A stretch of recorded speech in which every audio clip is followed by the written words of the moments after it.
Well, good morning, everyone joining us from wherever you are on the planet Earth. I wanted to welcome you to the fifth annual, the 2002 RNT Cyber Ethics Conference.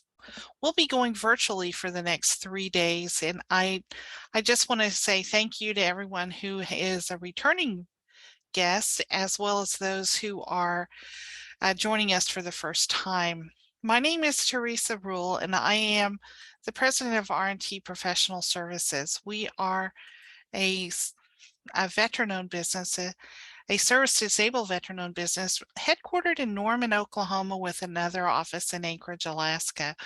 We specialize in cybersecurity and data privacy, and we are certified in a lot of areas, basically in assessments and in training and in supporting critical infrastructure protection.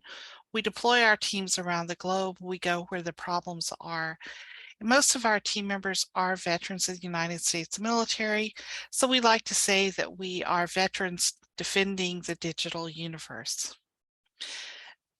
If you've been to one of our conferences before, you may notice that there's some recurring themes to what we discuss. And those tend to be, privacy, data governance, governance, risk and compliance, training and workforce development, contingency planning, identity management, some of the specific cybersecurity concerns that come up every year, critical infrastructure protection, data security, risk management. This year, we're having a great topic, a great panel discussing threat hunting. These are not really redundant because we find that they're ever evolving. Now, our topic on privacy has been addressed this is our fifth year in a row to have Jonathan Kimmett from the University of Tulsa bringing his unique spin to privacy, data protection, and all things cyber to our conference. And if you've never heard Jonathan speak before, you're in for a delightful. I'm not every time I hear him speak, and I have dozens of times, I'm just blown away with what he brings to the table. Patricia Hammer of PKH Enterprises in Chevy Chase, Maryland, is another fifth-year speaker. She brings a lot of interesting perspectives on policy management, privacy, the legal aspects of data protection. And this year she's going to be speaking on GRC, or governance, risk, and compliance. We're also fortunate this year to have RNT's Chief Privacy Officer, Aniela Szymanski, discussing how to protect your own data, as it is sometimes exploited by people who are like telemarketers or those who reach out when you don't want them to. Thanks to our many connections and Vince Cruz, our COO's connections, we've been able to have Tim Schmoyer return for the fifth year in a row to discuss identity management. Tim is with MITRE, and he brings a lot of perspective to the ongoing challenges facing all of us that deal with identity management. Kevin Owens brings his perspectives on critical infrastructure protection, this year speaking specifically on ransomware, both in protecting against ransomware attacks and recovering after the attack. As we discuss training and workforce development, we have Frank Zaborowski coming in from the Cyber Patriot program, discussing how that program can support organizations, especially in the common school arena, that are trying to implement a Cyber Patriot program and getting people involved from an early age. Navy veteran Vincent Scott is going to continue his mission to ensure protection of federal contracting information and controlled unclassified information as he shares his insights on the CMMC 2.0. We are really fortunate in Oklahoma in that our InfraGard chapter is heavily involved in many, many aspects of cybersecurity. And as we have on our call today, Randy Roberts is going to be sharing his wisdom and energy as he develops the next generation of cybersecurity professionals. We also have InfraGard member Gordon Rudd presenting on contingency planning in our increasingly risk-based world.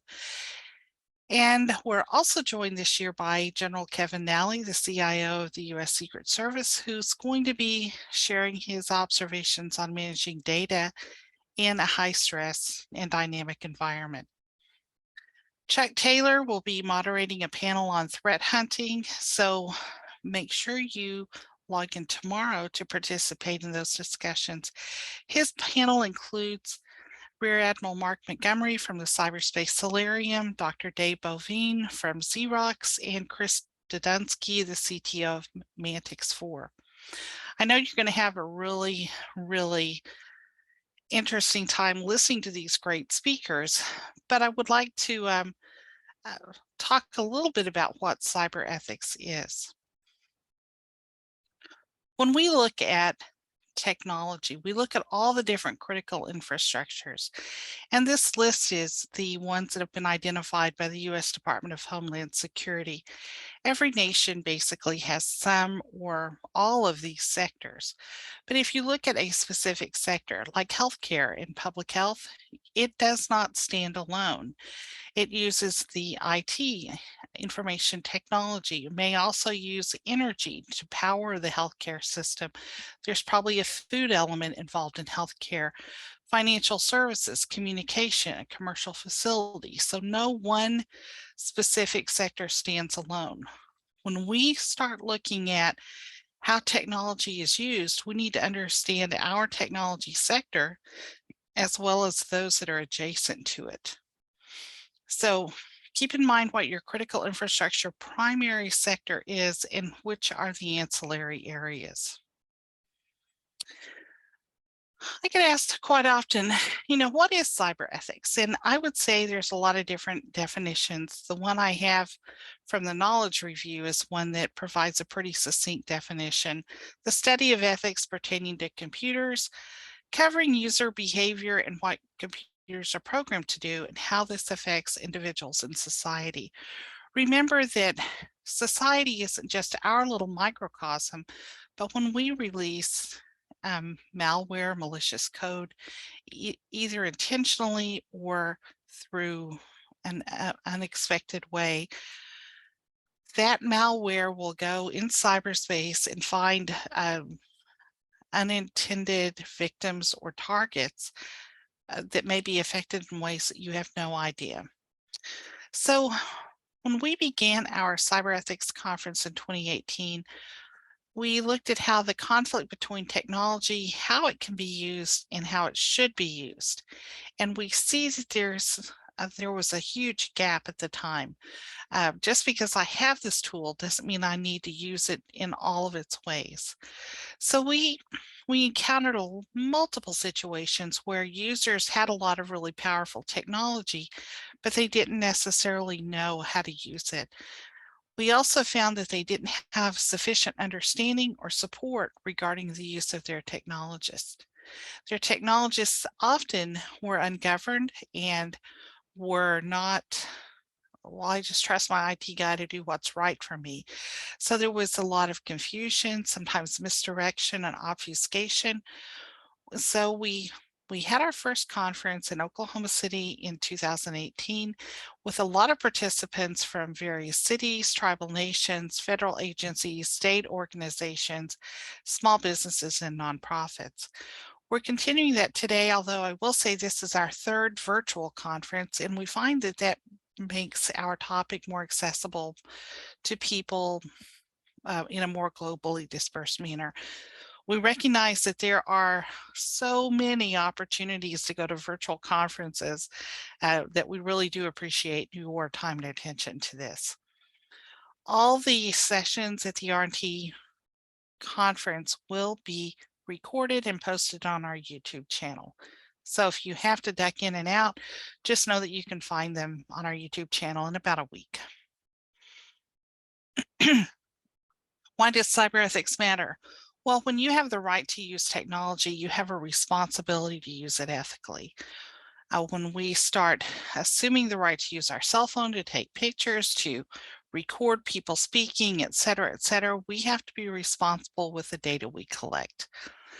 So some of the basic principles of cyber ethics include Understanding our threat landscape and how to deal with those threats that exist. We need to educate people, especially starting with children who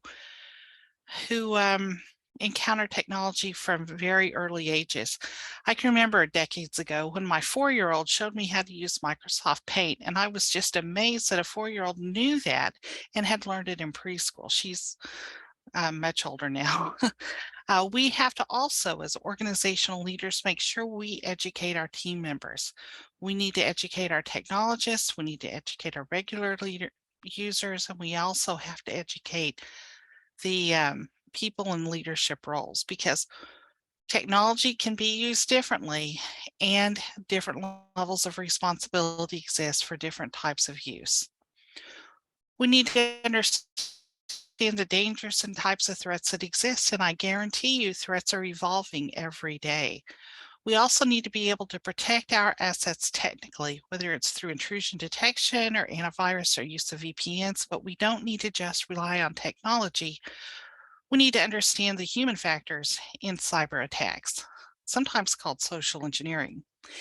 We need to have a system security plan and be able to work the plan, not just have it written on a desk somewhere, but be able to communicate what the plan is and whose part, what role each member plays in that. Now, we've heard a lot about cyberbullying the last few years, and it's not just a thing that affects children, it affects all of us. We need to understand how words and concepts can be weaponized. We see that it's election year. I'm sorry, it's election year. I was watching an ad the other day and it said, so and so was investigated about. Now, it didn't say so and so was found guilty of, and it was just there was an investigation. I guarantee you that a lot of people get investigated, but until they're actually found guilty of something. But it's the implication and the way that we use technology sometimes to slant opinions. So we need to be able to look at information that we receive and filter it out to get to the true kernel of the kernel of truth, if you will. So understand that cyberbullying is damaging. Anytime you sext or put online gossip out there, it's out there forever. It's going, and it can have consequences that last for years. Understand that social media is a mixed blessing. It has a lot of ability to get information out to a large number of people in a rapid manner, but on the other hand, it also has the ability to get a lot of information out to a lot of people in a rapid manner, depending on what your take on the message is. Know that anything you put in cyberspace is there forever. And you need to also understand how to report any unethical behavior or cyberbullying. I know it must sound like I'm giving you a lecture, but these are the kind of things we're going to discuss during our conference this year. We really want you to become a responsible digital citizen, to be able to use your digital and technical resources responsibly, to understand the global implications of your actions relative to your technology usage, and be a protective custodian of the data that's entrusted to you. Again, we need to know how to report cybercrime. I'd ask if there's any questions at this time, because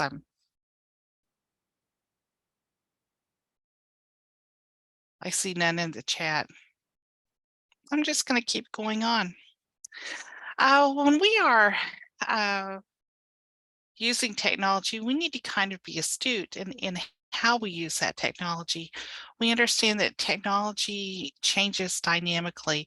No one person knows everything, and the people who say they know everything are probably blowing smoke up your skirt, if I can say that.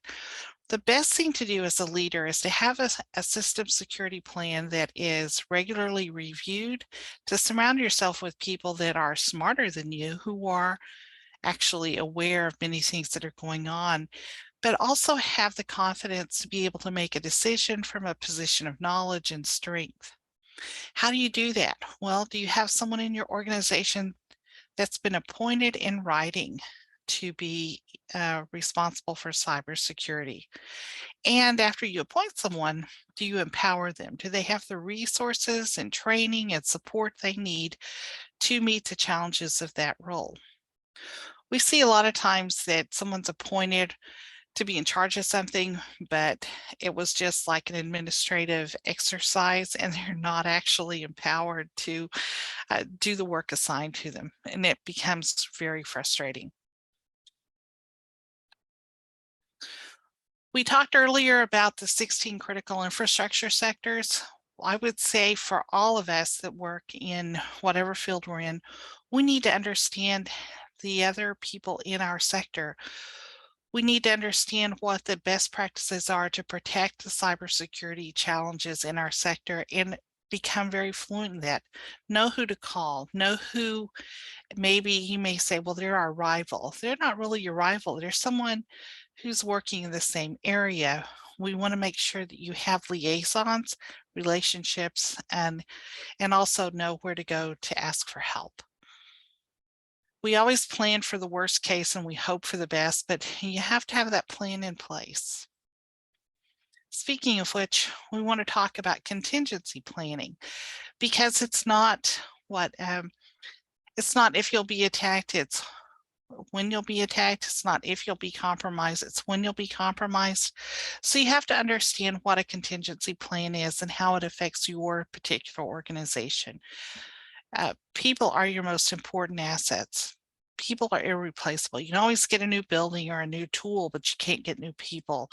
So protect your people, protect your intellectual property, understand what your intellectual property is and how to protect it, and also how to recover from a cyber attack. I think we're going to hear from Kevin Owens later today on that very topic. I touched earlier on social media. Does your organization have any policies on social media? Is there anyone who polices the information being said about you? Now, I read an article a few days ago about the long-term effects of social media on human interactions, and it had to do with the types of your brain that are stimulated with ongoing exposure to technology. You know, we use our smartphones a lot. We spend a lot of time in front of a screen, and I'm not talking television screen, I'm talking computer screen. I'm not a neurologist, I can't speak to that, but I do know that there are many, many longitudinal studies in place now on how the human brain is getting rewired and how it is being affected by social media. Now, here's a thought. Where is all that data that's collected on social media stored, and who has access to it? Who's using it? How is it being potentially weaponized? I mean, when we talk about privacy and information, we always have to have a media sanitation or a data disposal plan. But what is the data disposal plan on social media? Those photographs you take and share, the information you share about, I'm going to so-and-so's 50th anniversary party, you know, all the different things we share on social media. Again, how is that data being collected, stored, and disposed? Another thing is just to think about, and then we're going to wrap this up here so we can get on with some additional topics, is consumerism. How is technology being used to support consumerism? Now, I know because my parents grew up, or were children of the Great Depression in the 1930s, and they had, I think that entire generation had a tendency to use something over and over and over again, making sure that what they had, they weren't wasteful. But as we've had increases in manufacturing and capabilities, we've become a more consumer-driven people. How is technology used to support that? Is the environment being affected by our consumerism? And are any of the manufacturing challenges that exist to feed the demand affecting how's technology supporting that? And I speak kind of about rare earth elements, about responsible manufacturing practices, about resource allocation. Again, we don't have the answers at this conference. If you came here to find the answer to all your questions, you're going to be very disappointed.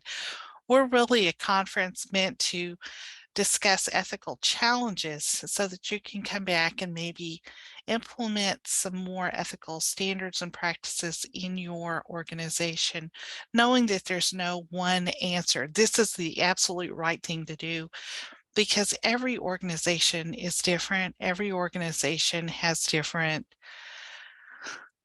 demands placed on it and challenges. I want to share this maybe this next picture with you.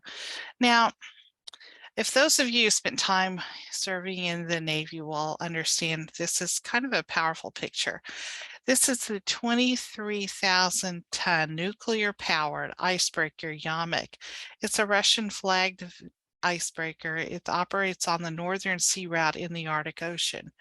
I think it's a pretty ship. I mean, I really like the face on the front. But if you look at this ship, what's its job? What's its function?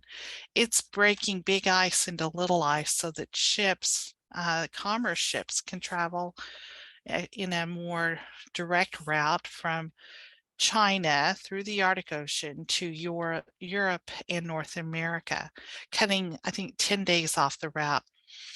Once you break those big ice cubes up, what happens to them? They stay broken up, and that was the right answer. We're going to talk about this a lot more during our Arctic cybersecurity conversation, but this is, well, I just like the picture. Here's how you can find me should you have any questions. I'll be with you the rest of the week, but at this time I wanted to see if anyone had any specific questions you'd like to ask.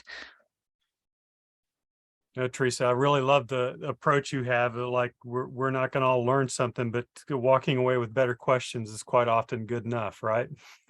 So thanks for that. Well, every time, thank you. I think that every time I'm exposed, I just feel like the more I know, the less I know, and I think that the point is that we continue to learn. Absolutely. Yeah. We are starting our next session. I think it's at the top of the hour. We're trying to give breaks between sessions so they're not back to back to back to back. So people have a little bit of time to do the things you need to do during the day. And I believe our next speaker is on the Cyber Patriot program. Retired Marine Corps Colonel Frank Zaborowski, who is our executive director for the Cyber Patriot program. And that meeting will be on Microsoft Teams, just to let everyone know. Right, Kixo? Yep. All right. Well, I'll see everyone in half an hour. Thank you very much for your participation.